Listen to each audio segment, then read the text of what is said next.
सुर पक्के, धुन शानदार, राग लाजवाब। आज हर दौर में गायकी के उस्ताद नुसरत फ़तेह अली खान की बरसी है।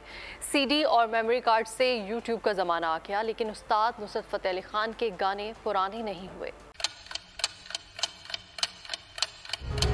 आप लोग इस मुल्क पाकिस्तान में आजाद हैं।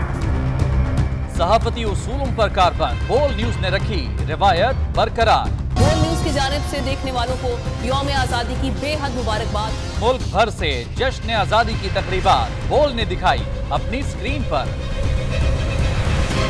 पाकिस्तान के 76वें यौम आजादी का जश्न बोल ने सुनाई पाकिस्तान जिंदाबाद के नारों की गूंज। बोल की सबसे बड़ी ट्रांसमिशन में पाकिस्तान का नाम रोशन करने वालों ने दिए कौम को पैगामात। बेपनाह मुश्किलात का सामना करके इस मुल्क को हासिल किया। आज़ाद कौमों को बहुत सी कुर्बानियाँ देनी पड़ती हैं। 76 वालियों में आज़ादी का दिन जोश खरोश के साथ मनाया, क्योंकि जिंदाबाद पाकिस्तान ये है बोल की पहचान। सब्सक्राइब करें और बेल दबाएं ताकि कोई खबर रह न जाए।